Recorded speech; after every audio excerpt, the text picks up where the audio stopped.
first off, we got several guests here tonight, so you guys go around the room and we have one guest right here. Yep, sorry, I'm horrible with names. No, so hey, no worries. Hi everybody, I'm Nick Brzezinski. So I moved back from, I moved out to Kansas for a year, moved back here, and when I was out there, I got a chance to visit the Woodworkers Guild out there, which was awesome. And they said, hey, you probably have a group in your area, so I was happy to search on Google, and the group popped up. So I'm excited to kind of see what you guys do and see what it's all about. Okay. Great. And the group he's talking about, Kansas City, that's one of the examples that we were using in trying to get ours set up with a shop and so forth. They've got a shop out there that their members can use and so forth. So hopefully we get that set up and be what you were kind of expecting coming from there. I'm okay just hanging out. It's So. And then. My name's Roy Taylor, and Taylorville, friend Bob, and don't know what else you need to know. Okay. Glad you're there.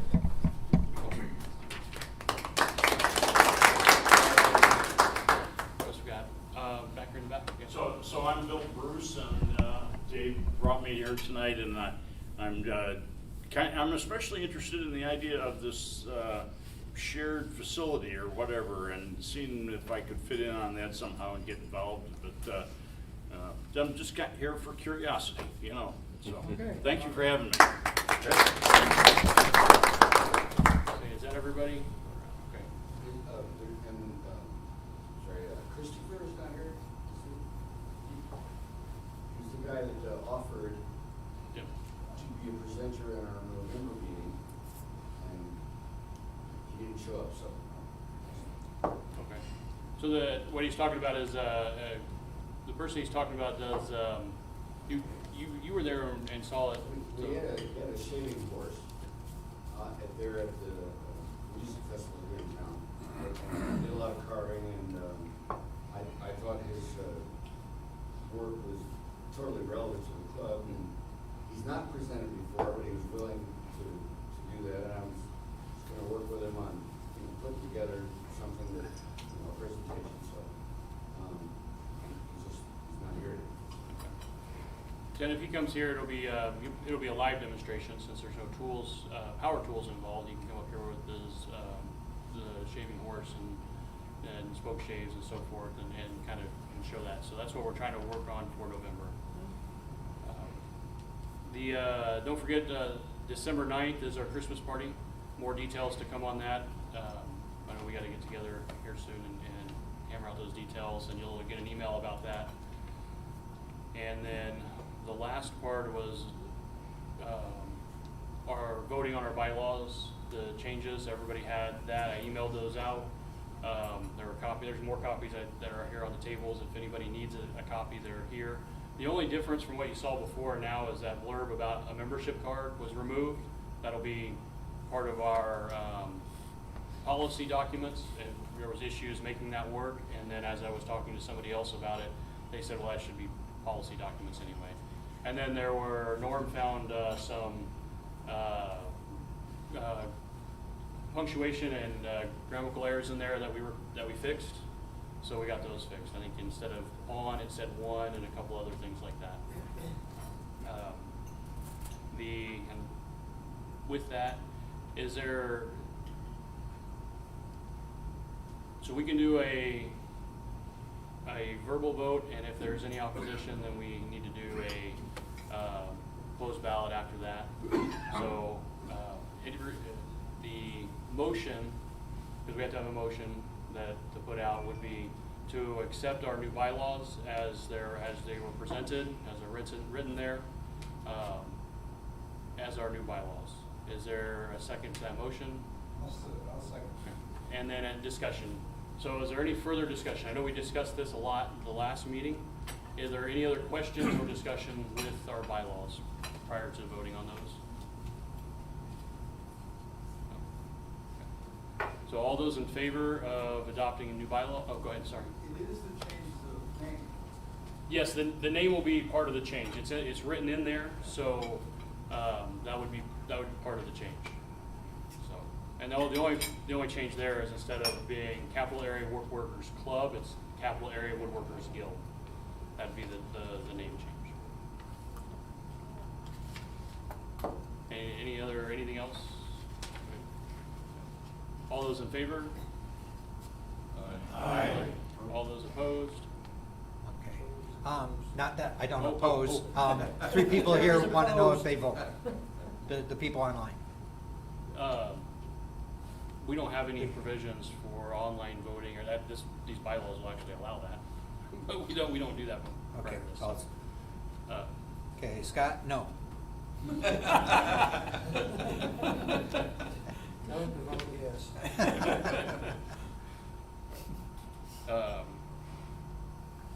And then, like I said, I left off my notes. So I think that was it. So we had a lot to do tonight, a lot of presentations tonight, so we're gonna get right into those. First, real quick, Bob Fox, he's been shutting down his store and getting all that done. He's got 1 day left in that effort, and he just wanted to show you a couple of photos and kind of let you know where he's at with that. So.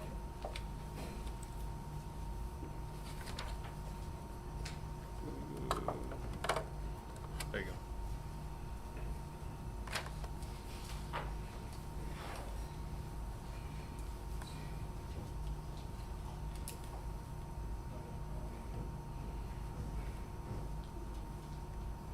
Now, this is you, right? Yep, this subfolder. See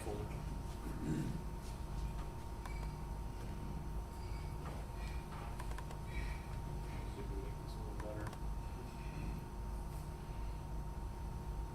Here, that's today, loading.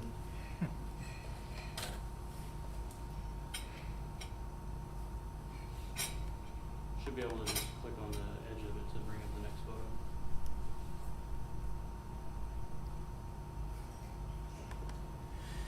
Oh, so that's how you guys got it down.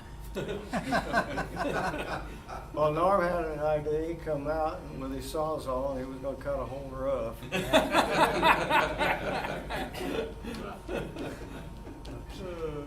And he was trying to save me money, and I thought, well, hospitals are expensive, so let's just.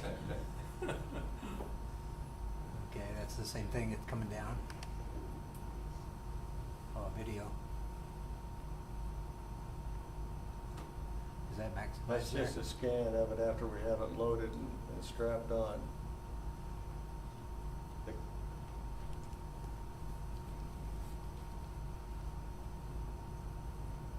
A lot of that LUND shelving.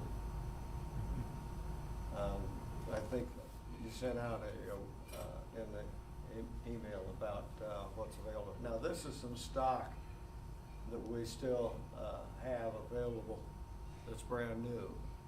And if anybody, tomorrow would want to come in 9 to noon, anything on those shelves, I'm going to sell at 50% of what shows on the label. That'd be between 9 and 12 tomorrow, if you want to look at it. They're brand new. All of that stuff is brand new. Printers, power strips, monitors, some switches, routers. Yeah. Routers? Not that kind.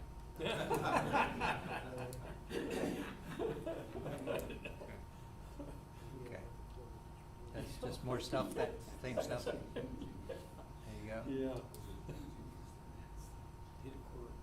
Yeah, you can.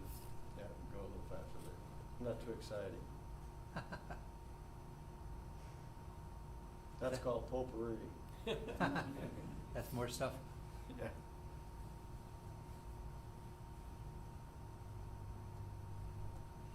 We got a lot of these little tables like that, and chairs and desk, cabinets. We've got some display, what do you call them, display what? Yeah, like jewelers display cabinets. Cases, Oh. yeah. Okay, is that the last one? I Oh. think, Yeah. if you can't go any further, that's it. And you sell all of that stuff, Bob? Yeah.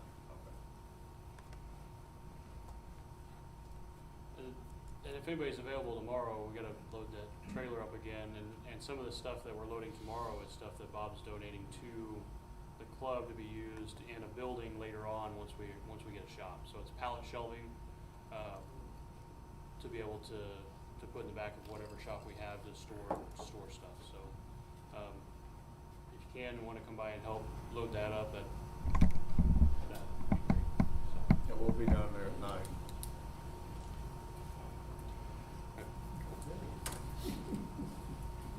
And then we had a presentation with slideshow from Rich Nichols.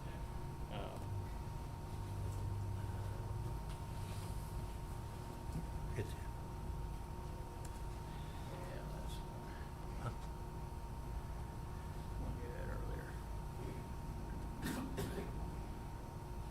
I don't see anything. Where'd you put it? Right there where it was.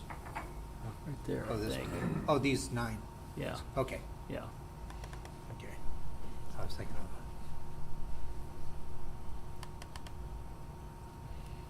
All right. I have a lot of trouble doing work and taking pictures. I don't take very many pictures of my work, so I had to force myself to do this particular job. My granddaughter, who is quite an accomplished tumbler, is 9 years old, and she's already won a number of medals and some trophies and things like that. She wanted to know if Grandpa would make her a shelf so she could display her trophies. Well, of course I'm gonna make one. So it's, the outside dimensions are 3 by 5, so it's not a small project. My biggest problem that I had was I don't have a flat surface, assembly surface. I've got a little 20 by 6 foot workbench, 20-inch by 6 foot workbench. So I did have an interior door that I had taken out some time ago, and I put that on top of the workbench. And then I found some MDF sheets, and I put that on top of the door. So I ended up with a surface that was relatively flat. It was a little wobbly on the corners, but at least it was enough that allowed me to assemble at least the frame part of it. So what you're seeing is the frame all clamped up with some band clamps. Go to the next one. I had this idea, did not have any plans, but I had an idea of what I wanted to do. And I wanted some round shelves on it. So I turned those on the lathe, and I ended up making 6 of them to put on the, actually made a few more than that, but 6 of them went on the shelf. Go ahead with the next one. I also wanted to have some pegs for her to hang her medals on. So I turned some 3/8 dowels, and that's just one of the dowels in the lathe itself. I do have a dowel maker, which helps a lot. And then when I run that piece through the dowel maker, then I'll sand it down and clean it up a little bit. But that's one of the dowels that I made for the hanging pegs. Go ahead. You can kind of see the layout. You can see the shelves up here and the supports. And I've got a couple of 5-foot levels, or 4-foot levels, I guess they are. I used those to make sure that the shelves were parallel and flat. And that's what that picture is. Everything is glued and clamped to the levels to keep it flat. Go ahead. That's my dowel maker. Not a very good picture, but that's what I use. So again, to make sure all of the dowels were cut the same length, I fixed up a little stock on my miter saw, and just cut the dowels. I ended up with about 35 of them. Okay.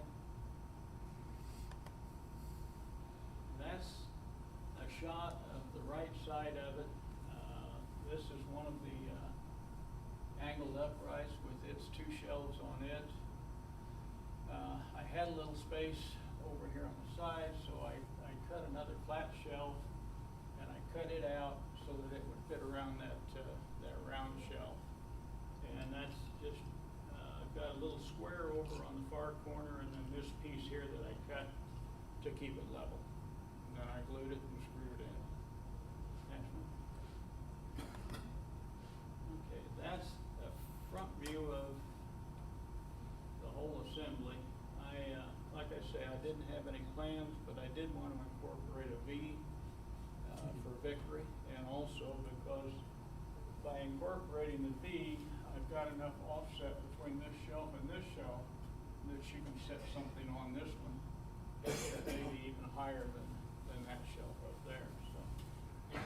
So it turned out okay. Next one.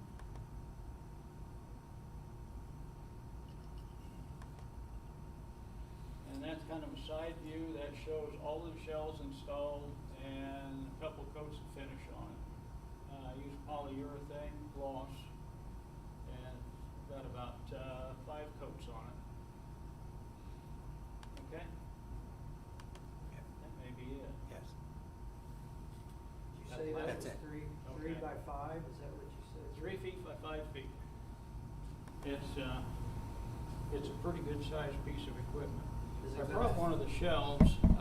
I broke this one and I glued it up and I was going to reuse it, and then I decided to make a different one, a new one. So anyway, I'll hand that around just so you get an idea what size they are. That's it. Any questions? Is it gonna hang on the wall? Yeah. Yeah, part of my problem was, the wood that I used for it was pretty wavy and warped, and the only thing that it wasn't was twisted, which was good. So I put these pieces here to stiffen it, and that then gave me the idea to use that as a hanger. Just what I'll do is locate the studs, drill a hole, and just put a screw through it. How'd you do your corners on the main frame? I'm sorry? How'd you do the corners? They're mitered. Mitered corners? Yeah. I did learn something, by the way. I don't know if I'll ever make another one of these again or not, but if I do, I will glue the stiffeners to it before I cut it, because I made the outside frame first, and then I made the stiffeners to go inside it, and it was a bit of a challenge. So I got my mitered corners on the big frame pretty good. I didn't do quite so good on the stiffeners. So live and learn. So where'd you put your dowels at? They're very hard to see, but they're all up here on the top. I tried to get it. I don't know if can you increase the size of that? I don't know if you can see it any better or not.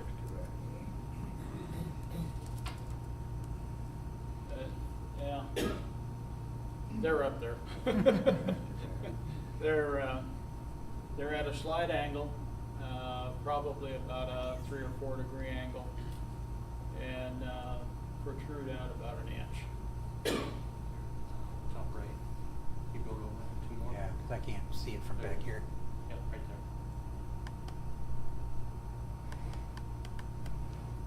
there. Yeah, now you can kind of see them.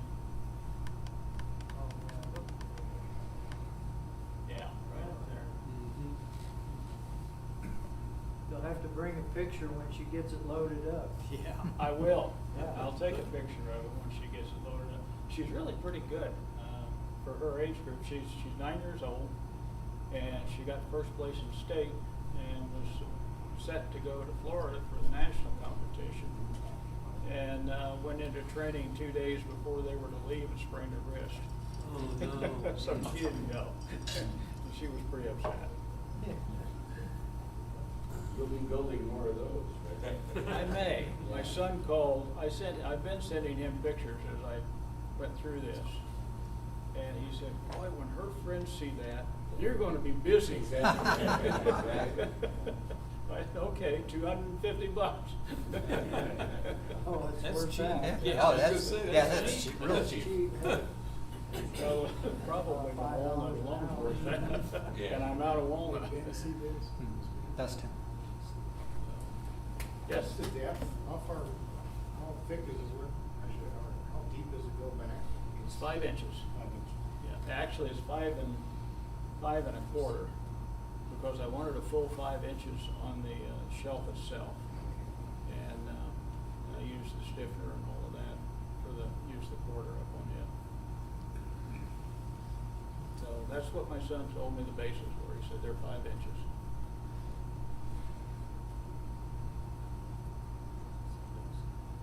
I bet that'll be around for many, many, many years. I hope so. It's pretty solid. Past town. No more questions? Thank you much. Thank you. I think our other regular presentation is, Curtis, you say you had, Yeah, I've got some things. will you do that?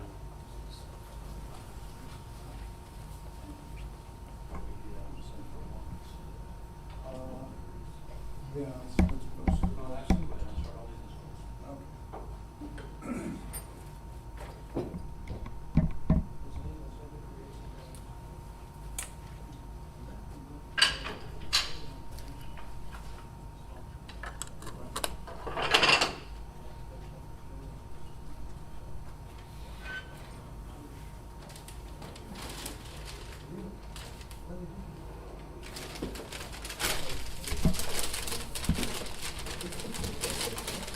Well, we can turn some lights on here as far as I'm concerned, if you want. And we can see what we're doing here. There we go.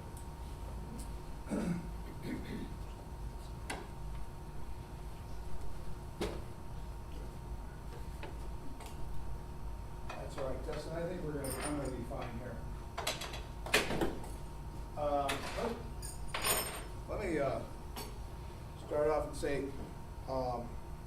I have been working on a trophy shelf idea of my own for at least a year, because I have an 11-year-old grandson who, if he keeps going the way he's going and he doesn't get busted up, he's going to be wind up playing D1 football for whoever the hell it's going to be, and maybe even basketball, and probably baseball also.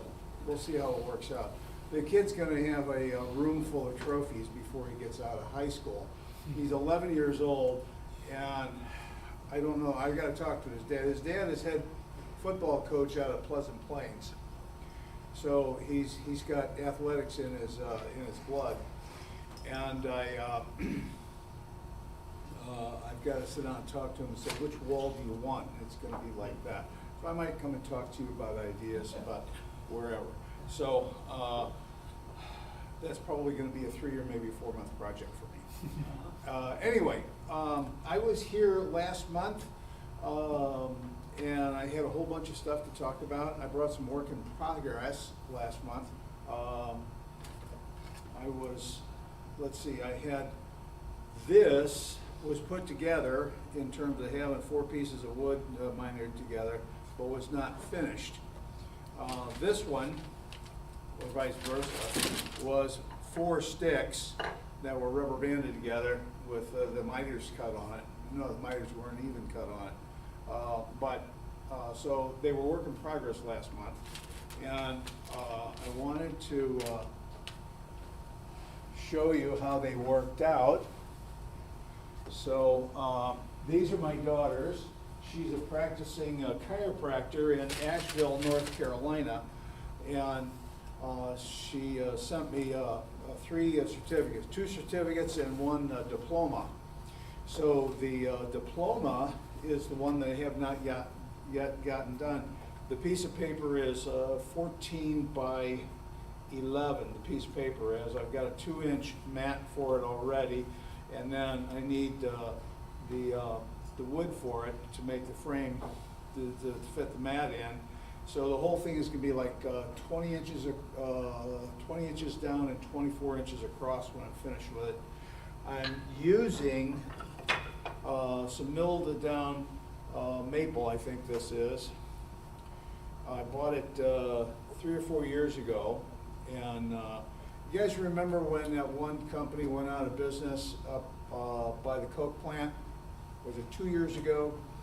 I went in there and they had a huge sheet. They were making plaques for, you know, best athlete plaques and what have you.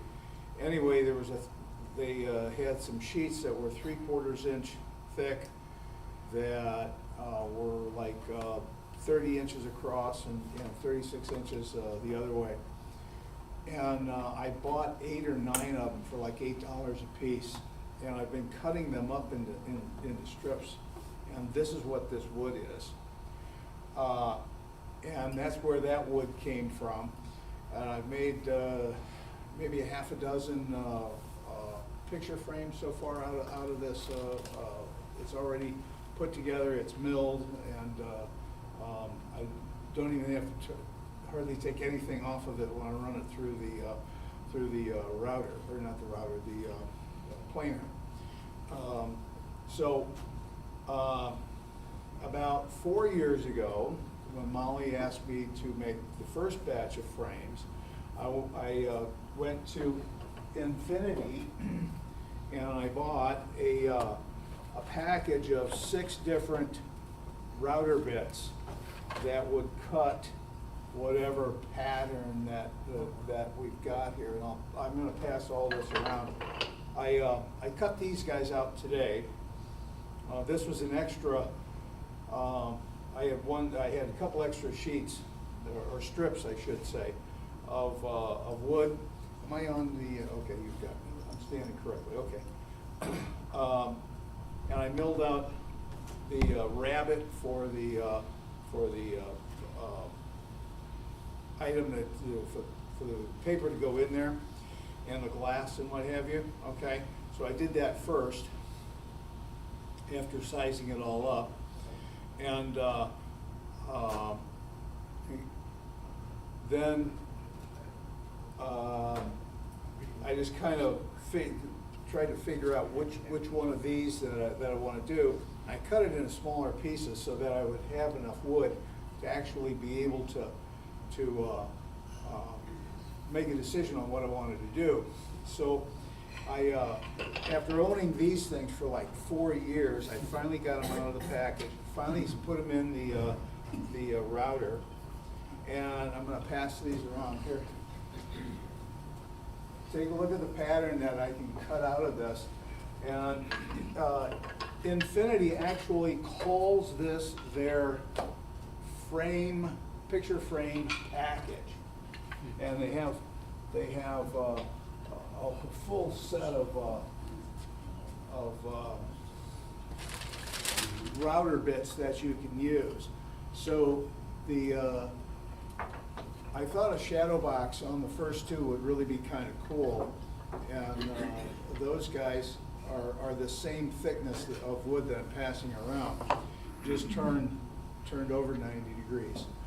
And the one I'm going to do for the diploma, which is going to be the bigger one, I'm going to lay everything flat like a traditional picture frame goes.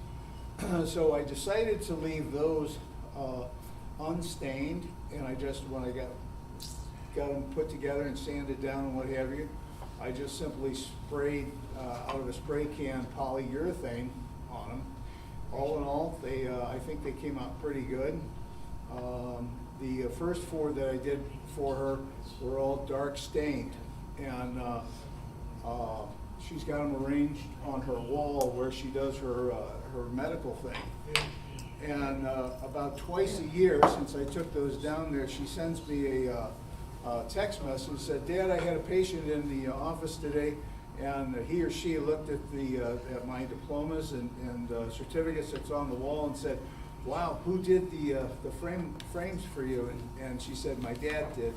Well, he did really, really good." So That's something that a lot of us do, is a lot of work for relatives and friends and what have you, right?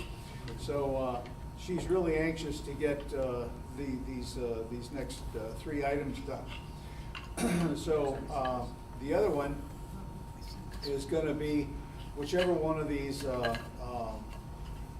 router patterns I decide to make. I don't know which one I'm gonna make yet, but I will get it together before the end of the month and take it down there. So I'm gonna have to take photographs and show you guys photographs of the third one. So I'm sorry that I didn't get that done in time, but there's only too much stuff that I got to do. And I wanted to comment, Rich, you said you don't take pictures too well. I have to have my wife take my pictures, so when I was doing these 2 things, she wasn't home, so I don't have any pictures because I couldn't really, you know, Hold it, be yeah. in a selfie, right? You know, so, anyway, yes. So do you do like multiple passes with different bits? Or do you have one particular bit that was cutting? Out of these, Yeah. out of the samples that I gave you, those 6 or 7 samples, that's 1 pass. Oh, wow. Yeah, it just took 1 pass to do that. So how big's your router to be able to cut that much wood off without being a shaper? Yeah, I've got a router table. One of the very first things that my wife bought me was a small router table. It's only about that big, literally. It has a movable fence on it. And this afternoon, when I cut those samples that are going around, I spent more time taking the router off the bottom, changing the bit, setting the correct depth for the bit, and putting the router back in underneath, and then locking it in, and then setting the fence for about 15 seconds, maybe 20 seconds of pushing that guy through. And that's all that it was. So this is a shirt that I got at Mark Adams. I forgot to wear it last time. I did Mark Adams Joinery 2 a couple months ago, and what was really cool about that was that of the 18 joints he wanted us to cut by hand in 4.5 days, we had a couple of team projects, and I showed it to you last week. There was the mortise, and then there was the tenon, and you cut both the mortise and the tenon on 2 pieces of wood. So did the guy next to you. And then you switched pieces to see if they fit, okay? So then he brought in an independent judge, and the judge said, okay, I think these 2 guys did the best job because it was pretty and it fits, all right? So Doug Dale, he had an odd number in his class, and I was the odd man out, so I got paired up with one of his instructors, Doug Dale. And we each went ahead and did our thing. I didn't bring it tonight, but I showed it to you last week. And we switched pieces, and he had a good mortise, and I had a good tenon. And we came in, and the judges came in and looked at it and said, well, we think this one is the prettiest. Okay, it just happened to be mine and Dale's. So he and I won a t-shirt. And that's what this t-shirt says, layout is everything. And that's what I've been doing with these projects lately, is trying to lay them out, and that's what I'm doing with my test pieces there. So that's really about all on the picture frames that I wanted to show you. I do have, there it is. Oh, wait a minute. Bob Fox asked me the other day when I was over helping him with his shop, he said, how do you get this, we got to talking about woodwork, he said, how do you do your picture frame. So while I have this jig that I bought, this is one of the first jigs that I purchased 5 years ago when I first started doing woodworking. I brought it in once about 4 years ago to show everybody. This is really, really, really a cool jig. I had it set up and I didn't tighten it down very tight, so it fell apart. So you can see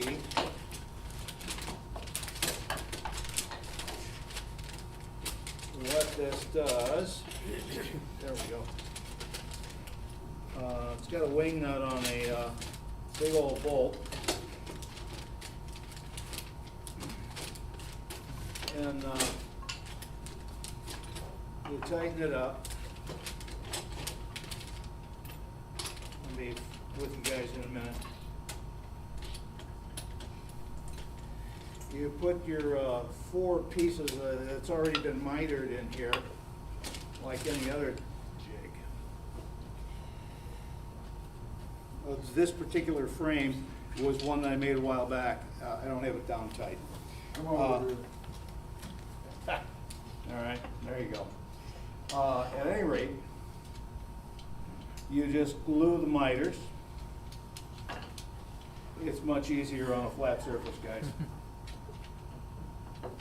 There you go. Right, tighten the wing nut, loosen, put it in. There you go. Okay, just tighten it up really, really, really, really super tight, and it'll stay together.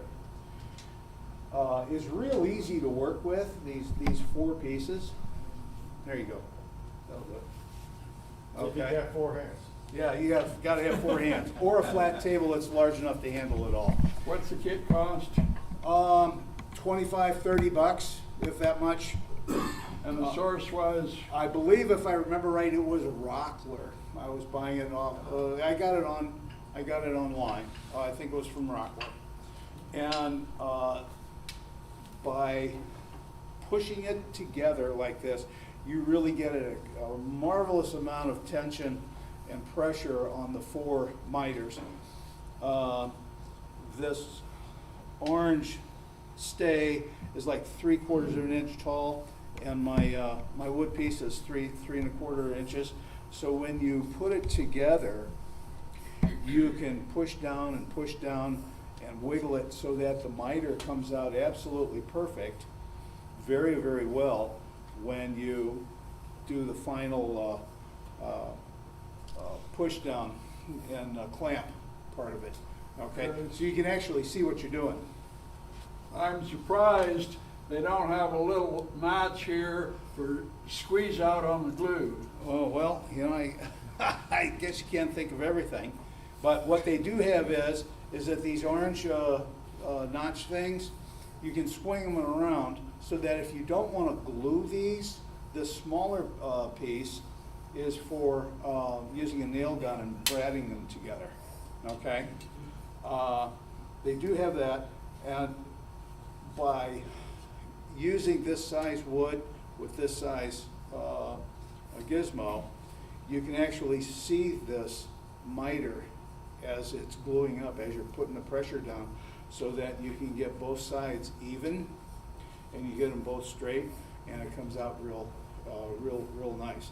So I've been using this on all the picture frames that I've been putting together, and it really works kind of cool. I found that it was a little easier for smaller ones, even though this guy,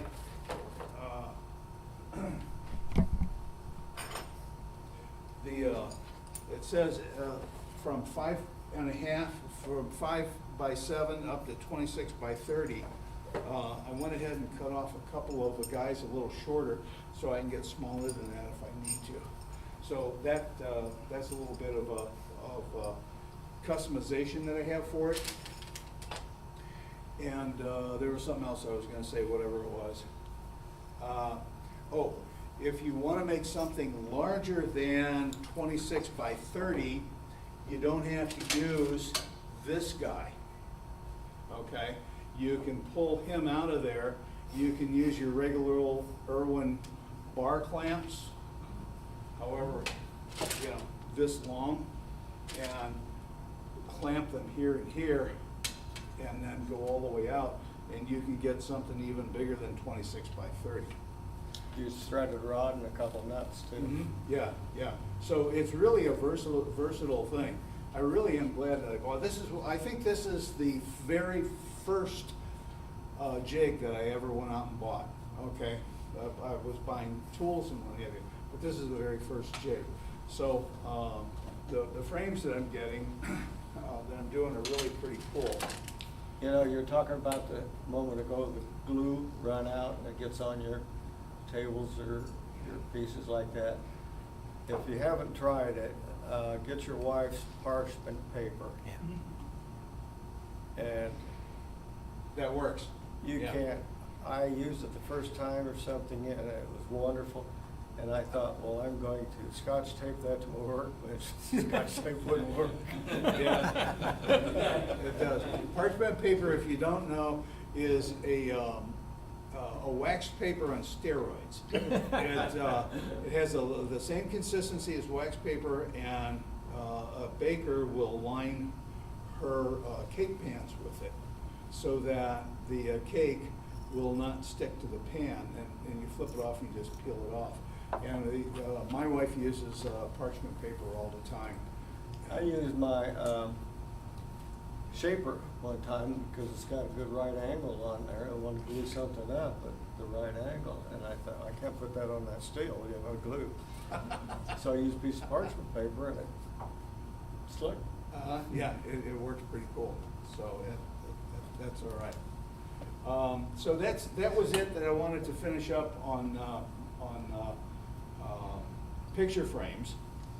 And next time I will bring some photos of the third frame that I'm doing for Molly. I don't know which one of those I'm going to pick, but I'll only be able to do one. The other thing about that is that there's a couple of these, a couple of the shorter ones. The video that they have that goes along with it, here's one. You can put your workpiece in the router. Here, this one here. I numbered these things. This one here was number 516. So every time I finished one, I numbered it so I knew which design it was going to be. This one here. Let's see if I can find it real quick. This one is the one that I did with one of these, number 515. If you noticed when I sent it around, the bottom half has this design, and I shoved it through the first time, and I got a real clean cut. Then, because this piece of wood is 2 inches tall, I flipped it upside down, and I shoved it through a second time. And it's an exact duplicate. It's perfect, with about a ½ inch in the middle. Okay, so and there's a couple of them that they have set up that you can do that with, just to make them really, really, really cool. And I don't know exactly how I'm going to do this. So to tell you the truth, I'm going to solve that problem by putting it on my wife Ann. I'm going to say, sweetheart, which one of these do you think I should do? And she's going to give me the best advice in the whole world. So The only thing that counts, the only thing that counts. and I'm thinking that what I would really like to do is to keep it blonde like this, and just spray polyurethane on it to protect it once it's together. So next time I will have some photos of me working on this third frame. Okay, I hate to take up all the time. What do you recommend for clamping time with your frame jig? Actually, to tell you the truth, I do it overnight. I only have the one, and I set myself up so that, I'm going to do all of the work that I need to do, and the last thing I'm going to do is clamp it, glue it and clamp it. And I put just a little bit of glue on each of the miters, just enough to cover it, okay? And then I glue it up, I clamp it down, I get it down, take a rag or a towel or whatever and wipe up all of the excess squeeze out that I can get to.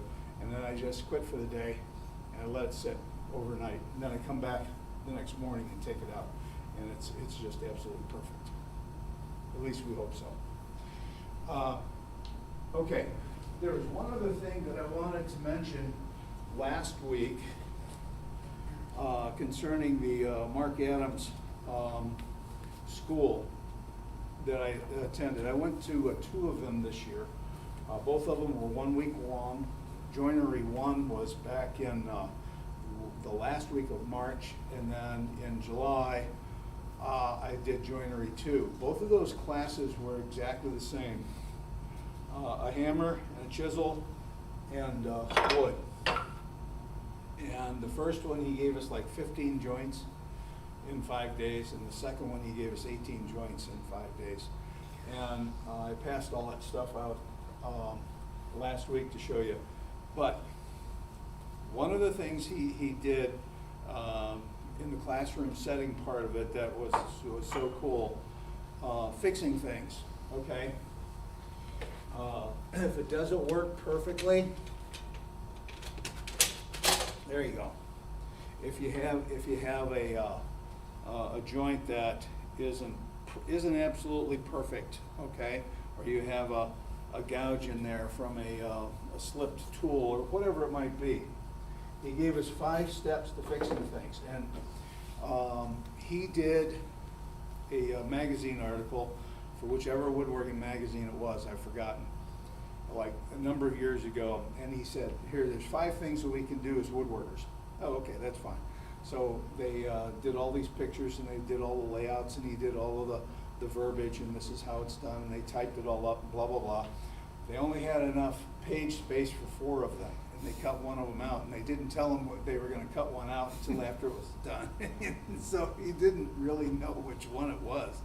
But anyway, the 5 levels of fixing things. 1, do nothing. It's good as it is. That's fine. Okay. 2, use a filler. Sand it down. Use the sawdust from sanding it, and mix your sawdust with your glue with the sawdust, and make yourself a paste. And then put the paste on there. Let it dry. Sand it down. Okay. Real easy, and I've used that. That's one of the reasons why I wanted to bring this, because I think I actually used that on not this frame, but a different frame. Add a shim, and I did not bring it, but I showed you a whole bunch of joints last month. One of them was not very good at all, and I had glued all sorts of shims into this joint, if you remember looking at it. And I got it to work. I wouldn't show it to anybody because it was the most practice piece I think I've ever done. But you can glue little pieces of wood in there and fill it in, sand it down, use the sawdust trick, and you'll be just fine. Okay. 4, be more creative. And this is, he just went off, well, let's see, I have this frame that isn't very good. All right, well, let me dig this out, or put a spline in it, or add a decorative strip around that's going to hide the mistake and stuff like this. He was really kind of cool about it. So don't think that any one given item you've got, isn't good enough, because you can make it good enough. Okay, and he was really cool about it when he was telling us about this. And the last one is the one that I thought was the best thing in the world. He just simply said, do it again. Start over. Okay. Use it for the wood pile. Use it as an example. Da-da-da, whatever, okay? Do it again. Okay. All right. Guys, that's all I got to say.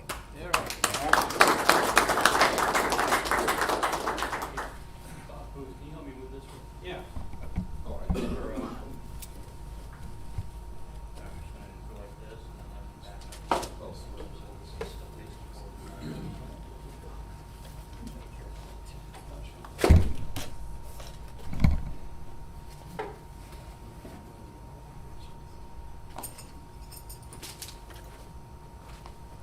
Most of you who have been in the club for a long time know that Bob Fox and I designed and built this horizontal mortise machine a number of years ago.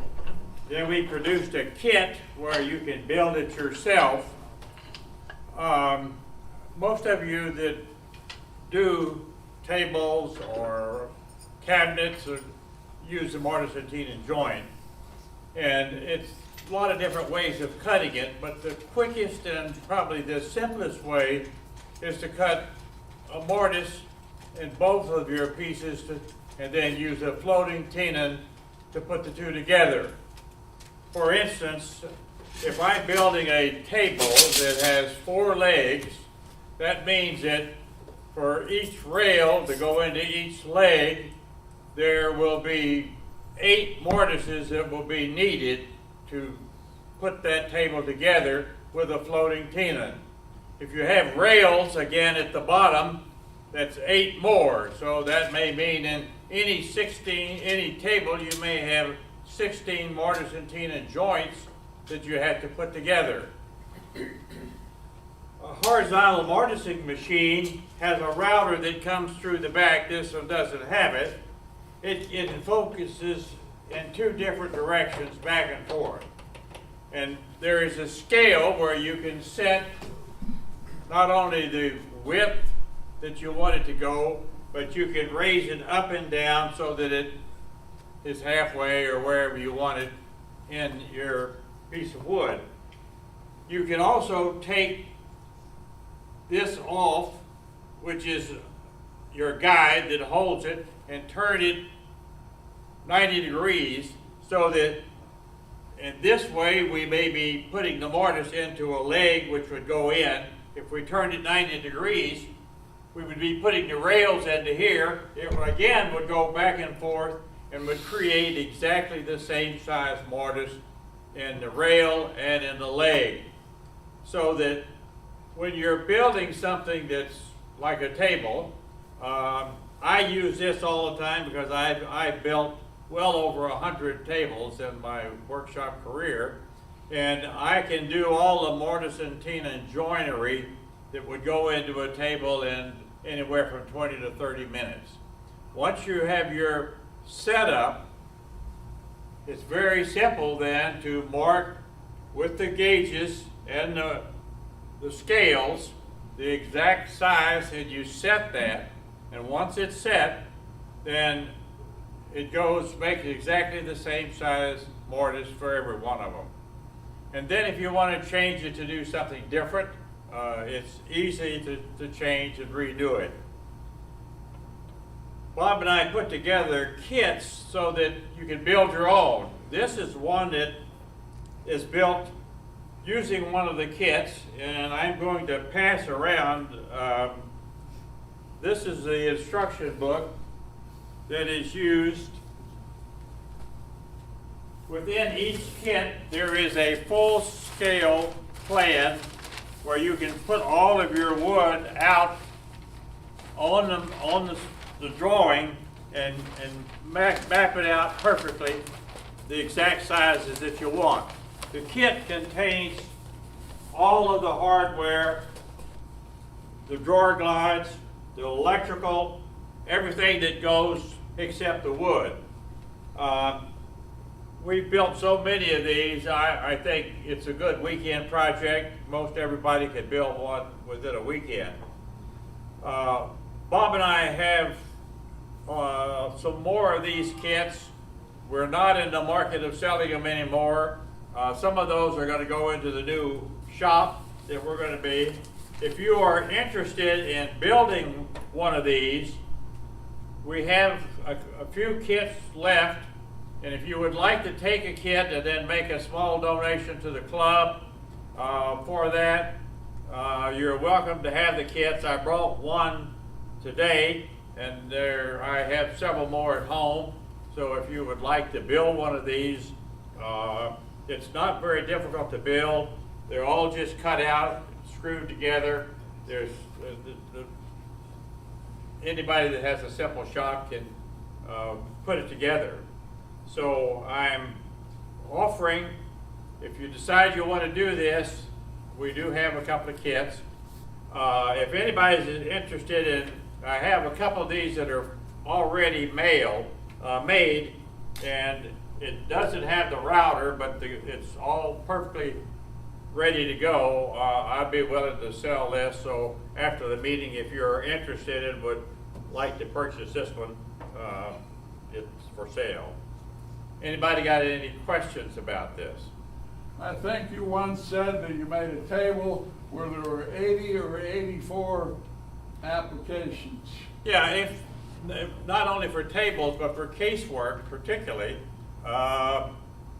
you can have a lot of mortise and tenon joinery, and so that it really cuts your time way down.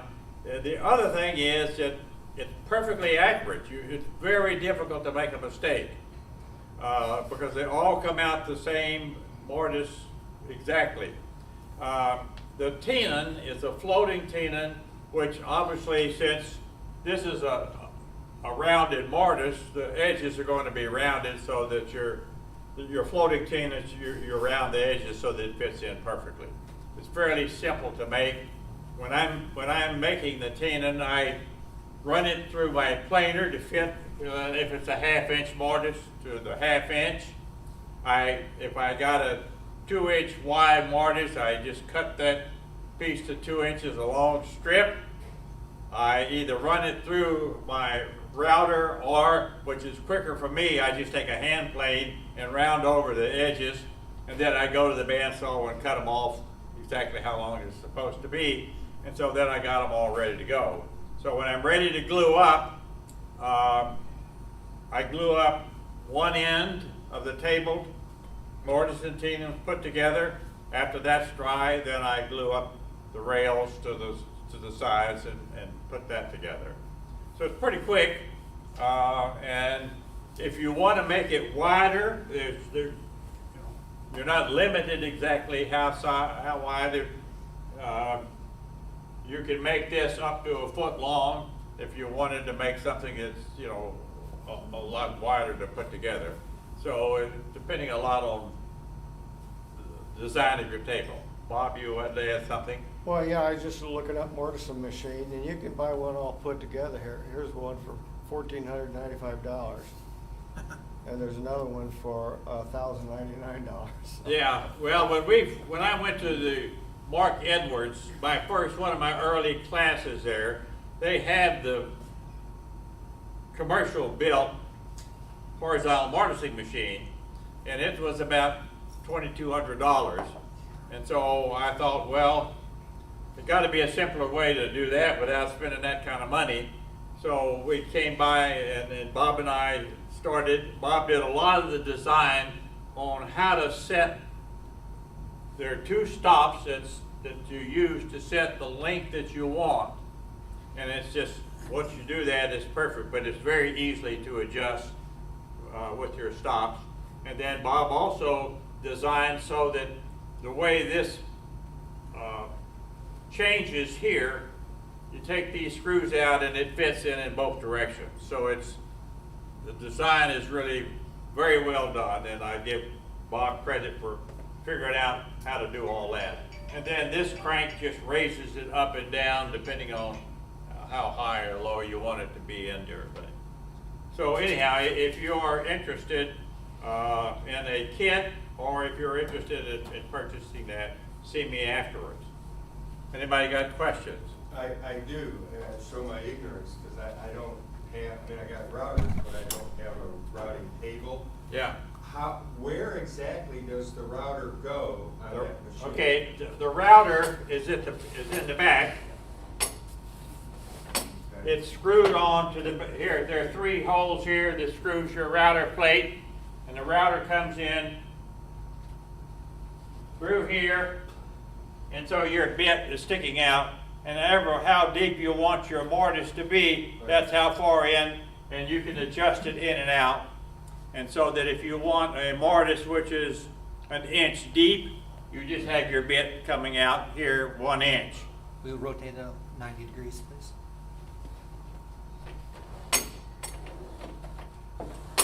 Okay. So your router just screws onto the back right here. Great. And this is for your bits. This, I don't have a router on here now, but almost any kind of a router will fit on here. It's pretty easy to apply the router to that. So, pretty simple. Anybody else have a question? Well, it looks like you can go, what, up to 12 inches or so? Looks like what? You can go up to like 10 or 12 inches. Yeah. Okay. Oh yeah. This could go up and down depending on what size. That's the nice thing about it. Say I build a lot of furniture, and I couldn't live without it. It's probably my most popular, and I have a pretty big workshop. I wanted to show you an actual piece that I used it on. This is the barbed wire table, and I'm going to tell you about. Most of you know Bob Wire over here has been in this work group for a long time. Bob is downsizing from where he has been, and he had a lot of lumber. And he called me and he said, "I've got some extra lumber. Are you interested?" And yeah, of course I am. So he had some. This cherry here was probably cut many, many, many years ago. 50 years ago. It's a beautiful piece of cherry, as you can see, figured cherry. This is spalted sycamore, used as an accent to go around the tabletop. And you can see right here, this is a mortise and tenon joint, and even with something this narrow, this size, you can do it on that. So if you had a big leg, be the same. You would just cut it in here into your leg, put it together. And you just take this rail, put it in there, cut one end, flip it around, put it in, cut the other end, do the other three, and then within 5 minutes you're finished with those. Then you turn the guide around 90 degrees, put your leg on there, and let's just say you want to leave a little gap, but this time not flush. Crank it up 1/4 of an inch, put your legs in. Now remember that 2 of the legs are going to go in one direction and 2 of the legs are going to go in the other. So you have to mark on your legs where each mortise is going to be. But it's easy to just put your stop in one spot and then move it 2 inches over to the other spot, and then you put the other legs in. So the adjustment is quite simple. The cutout on the end, does that have a name, and where did you find it? The name, I found it up here, and it doesn't have a name. It's just a design. It's just a cutout. Rather than a regular leg, I wanted to use some of the same maple to make the solid legs. And rather than leaving it solid, this is just a little design cutout. I've made this table similar to this several times in the past. The term obelisk pops into my mind. Was that? I guess it could be something like that. You know, I just sit down and draw stuff and cut it out. Doesn't take,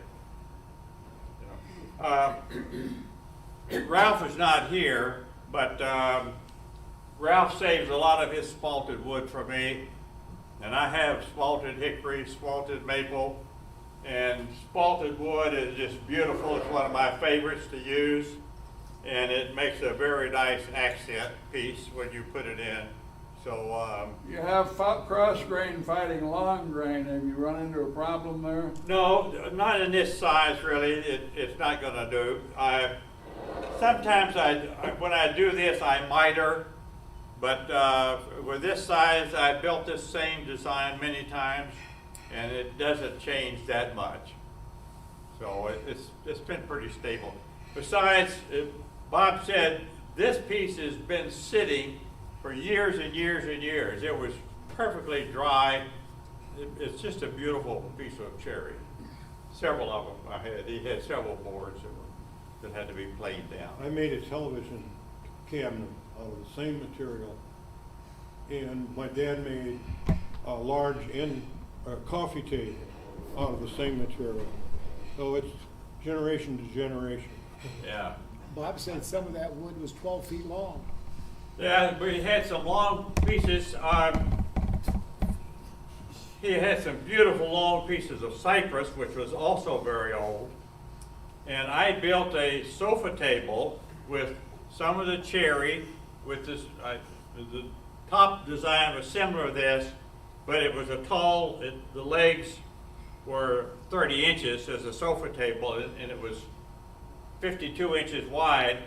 And I took it to the Fine Craft Fair at the Art Association 2 weeks ago, and it sold the first morning. So I take a lot of what I built to the gallery if it doesn't go to friends. This table is going to Bob Wire. Thank you. Okay.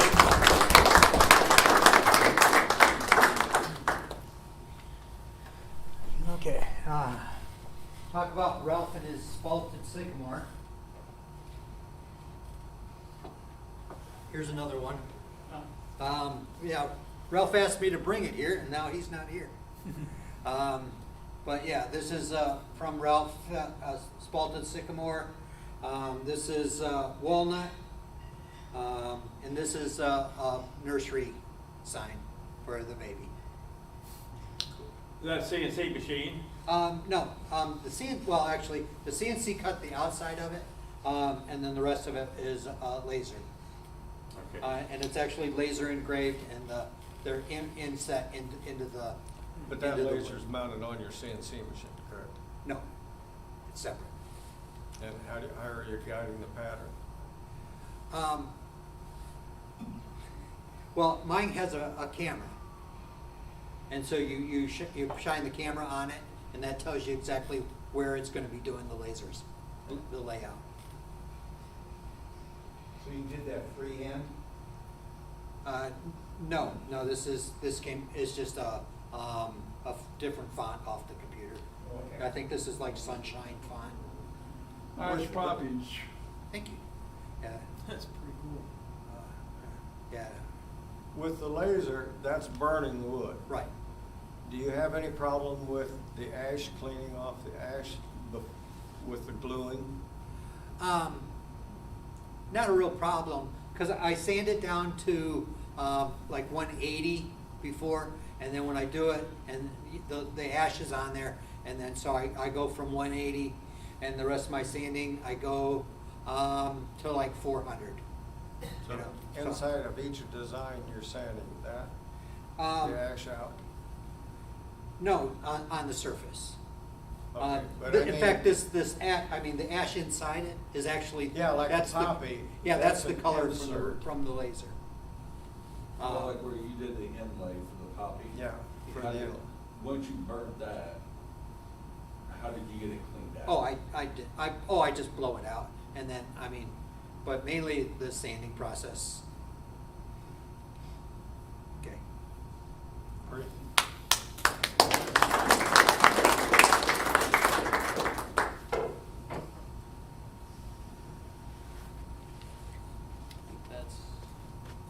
That's it. Anybody else? I think that was everybody. I knew there was a lot going on tonight. So I wanted to thank everybody that brought something in. There was one thing, I sent out an email about this meeting, and on that email I talked about, and I forgot my notes, but a lady who needed some boards made. I haven't reached out to see if anybody has contacted her, but if you're interested in doing that, please do so. I know it's something she does quite often, and she was going to a local business who is several weeks out, and just when she gets a commission, it's something that she has to do right then. So it is a paying thing, and if you're interested in doing that, and I know you weren't getting my email, so I'll forward it to you now that I got your email. But all it is just a a 1/4-inch piece of MDF that's cut into a square with some poplar mitered and stuck on the back, and that's it. Pretty quick and easy job, but for her, it means a lot that she can have somebody do it that can make that look nice. So if you're interested in that and you haven't reached out, please do so. And that's just something I thought about. And I think that's it for everything. Anybody else have anything else? The guests are here tonight. If I can get your email addresses, that way I can send you information about everything before you leave. And please make sure that you leave a tip for the waitress on tables before we go. And they're not closing for another 20 minutes, so there's no rush to get out of here. So if you want to hang around and talk, that's fine. So, thank you. Good meeting.